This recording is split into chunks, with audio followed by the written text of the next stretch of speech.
नायब सिंह सैनी कुरुक्षेत्र से क्या कुछ कह रहे हैं, आइए सुनते हैं। वो महाभारत का युद्ध हुआ और आज हम नारी शक्ति, राष्ट्र निर्माण में भूमिका पर विचार करने के लिए हम यहां एकत्र हुए हैं। बहनों, धर्म क्षेत्र कुरुक्षेत्र की यह पावन भूमि ये हमें संदेश देती है कि न्याय और अधिकार की बात हो तब मौन नहीं, निर्णय आवश्यक है। मौन नहीं बैठना चाहिए, तो उसके लिए निर्णय आवश्यक हो जाता है।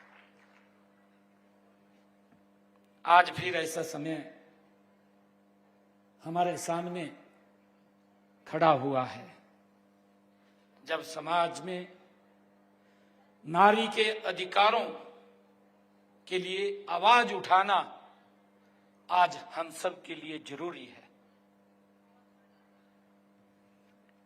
यह वह समय है जब संसद के अधिकारों के लिए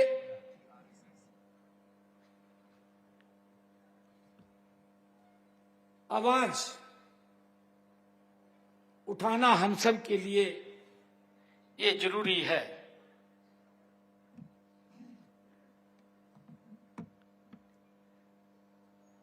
जिस प्रकार से संसद में महिलाओं के अधिकारों को कुचलने का प्रयास किया गया, मैं धन्यवाद करना चाहूंगा देश के यशस्वी प्रधानमंत्री आदरणीय नरेंद्र मोदी जी का। जो उनका विजन है, जो उनकी सोच है, जो उनकी नीति है और जो उनके निर्णय हैं वो लाजवाब है। आप देख रहे हैं जब वो गुजरात के मुख्यमंत्री के रूप में उन्होंने काम किया, पूरे देश के अंदर गुजरात की आवा हवा वो चमकी है, पूरे देश के अंदर चमकी है। एक मॉडल के रूप में प्रस्तुत किया गया, उदाहरण देते थे कि गुजरात में ये हो रहा है, इसको यहां लागू किया जाए, गुजरात में वो हो रहा है, उसको यहां लागू किया जाए। आज अगर हम जब देखते हैं 11.5 साल एक प्रधान सेवक के रूप में भारत की जिम्मेवारी का निर्वहन कर रहे हैं, इस छोटे से कार्यकाल में भारत का सम्मान पूरी दुनिया के अंदर गूंज रहा है।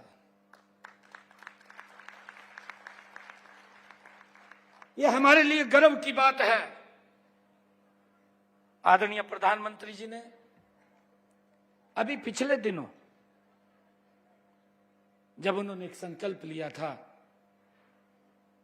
विकसित भारत 2047, जब उन्होंने विकसित भारत का संकल्प लिया तो उन्होंने एक बात कही थी।